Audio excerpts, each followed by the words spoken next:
We're on to the book of Lamentations today, and you could be forgiven for thinking that doesn't sound like it's going to be much fun, and you'd be right. Yes, it's fortunately it's very short, so we're doing chapters 1 to 5 and the summary all in one video today. This is again written by Jeremiah, and it seems to be, it's basically a lament, obviously, for the demise of Israel/Judah, which he seems to use interchangeably, but there we go.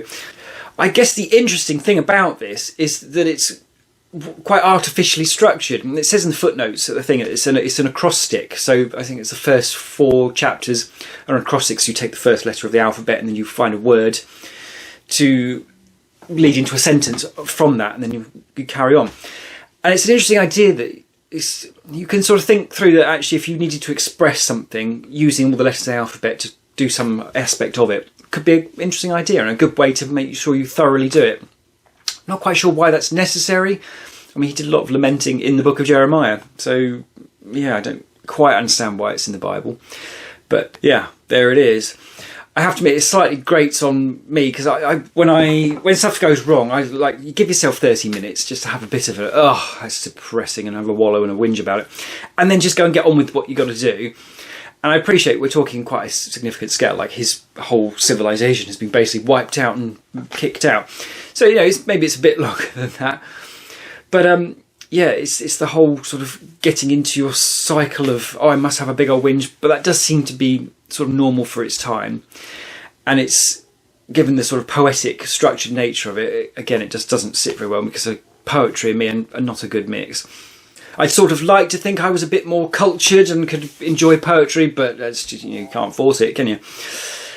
I had so little to say about this one that I looked up the David Pawson. He did a talk on Lamentations, and even his was fairly short.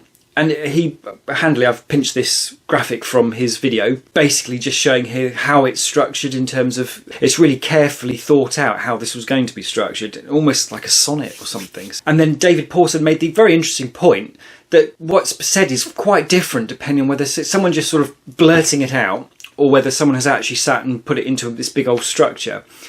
And it's, I'm not sure it necessarily matters. I just don't understand why it necessarily means it has to be in the Bible. But it's clearly true that what is said in here is very clearly thought out, at great detail, and then presented as it is. So it's very deliberate, as it were. But it is ultimately just basically a big old whinge.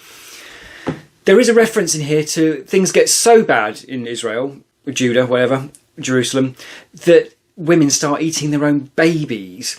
And we have had reference to this previously on a few occasions, so that does tie up.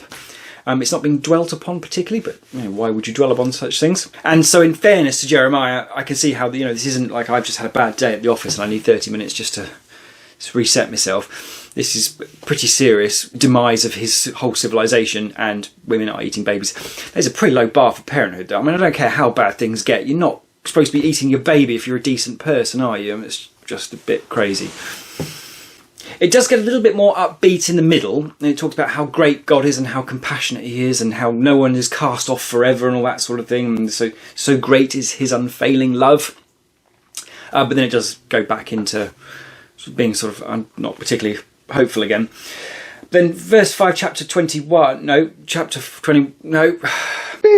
5, verse 21 says, "Restore us to yourself, Lord, that we may return." And there is a lot of potential of what that could mean, isn't there? And you talk about what Jesus did, being restoring us to some extent, or restoring us to God. I think this is one of the problems of Christianese to some extent. I mean, you get the flowery Christianese, and we talk about being in Christ, man. And it's like, what does that even mean? It's really difficult. And this one, restore yourselves to God.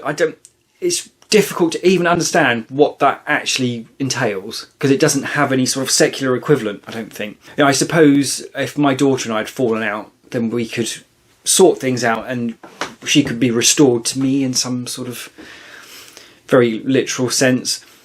But how do you do that with God? It's like, because if you haven't fallen out with God, I don't know. It's I do like little phrases like that because they're really interesting to try and get into and figure out what's going on with them.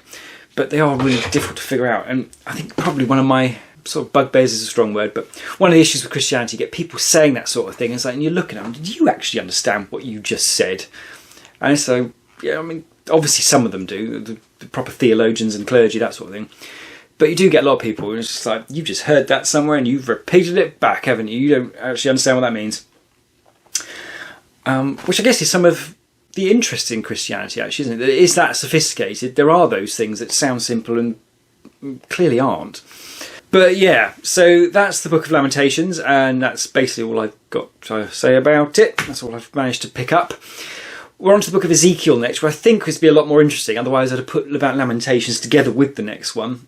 But yeah, Ezekiel I've heard of, so I assume that's going to be more of a big deal, something like that. So yeah, on we shall go and see what Ezekiel has to say, and hopefully he's a bit more fun than Jeremiah.